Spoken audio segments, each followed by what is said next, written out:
नमस्कार दोस्तों, आपका स्वागत है मेरे चैनल संजय हिंदी वर्ल्ड में। और आज हम बात करने वाले हैं स्वामी विवेकानंद जी के बारे में। तो चलिए बिना देरी करते हुए हम शुरू करते हैं आज का वीडियो। स्वामी विवेकानंद जी एक ऐसे महापुरुष थे जिनके उच्च विचार, आध्यात्मिक ज्ञान, सांस्कृतिक अनुभव से हर कोई प्रभावित रहता है। स्वामी विवेकानंद जी का जीवन हर किसी के जीवन में नई ऊर्जा भरता है और आगे बढ़ने की प्रेरणा देता है। इनका जन्म 12 जनवरी सन 1863 को कोलकाता शहर में हुआ था और इन्हें प्यार से लोग नरेंद्र के नाम से जाना करते थे। स्वामी विवेकानंद जी के पिता का नाम विश्वनाथ दत्त था और उनकी माता का नाम भुवनेश्वरी देवी था, जो कि धार्मिक विचारों की महिला थी। स्वामी जी का उनके जीवन में उनकी माता का गहरा प्रभाव पड़ा।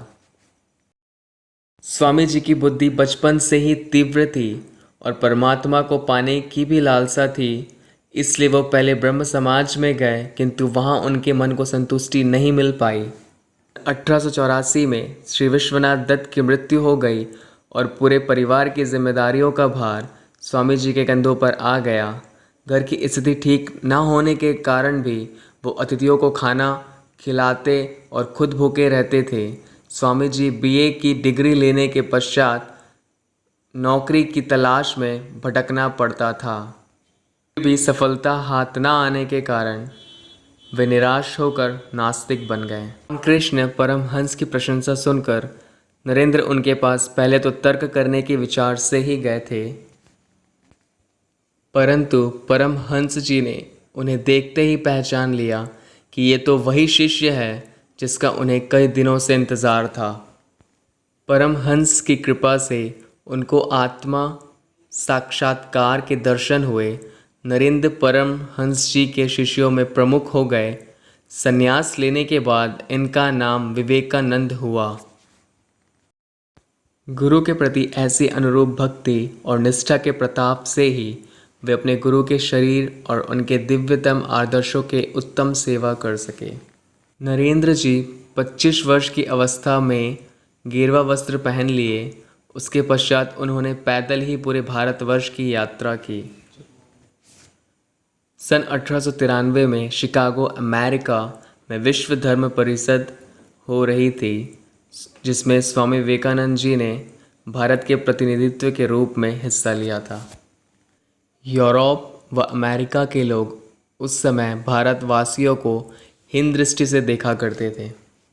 यहाँ तक कि वहाँ के लोगों ने बहुत प्रयास किया कि स्वामी विवेकानंद जी को सर्वधर्म परिषद में बोलने का मौका ना दिया जाए, परंतु एक अमेरिकन प्रोफेसर के प्रयास से उन्हें थोड़ा समय मिला।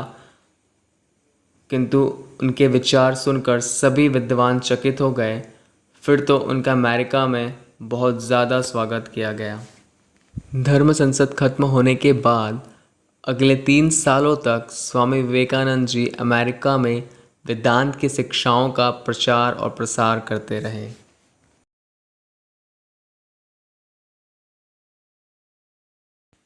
1 मई 1897 को स्वामी विवेकानंद जी कोलकाता वापस लौट आए और उन्होंने रामकृष्ण मिशन की स्थापना की, जिसका मुख्य उद्देश्य नए भारत के निर्माण के लिए अस्पताल, स्कूल, कॉलेज और साफ सफाई के क्षेत्र में कदम बढ़ाना था।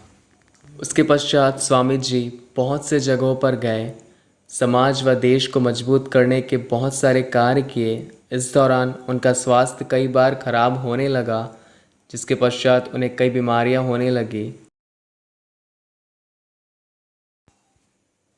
4 जुलाई 1902 को महज 39 साल में उनकी मृत्यु हो गई। उनके जीवन से हमें ये प्रेरणा मिलती है, जैसे स्वामी जी के विचार थे, लक्ष्य को निर्धारित करना, सादा सा जीवन जीना और डर का हिम्मत से सामना करना। और हमें भी अपने अपने जीवन में अपने जीवन को यापन करने के लिए अपने लक्ष्य को साधना होगा। और जैसा स्वामी जी ने अपने जीवन का यापन बहुत अच्छी रीति से किया, वैसे हमें भी करना है।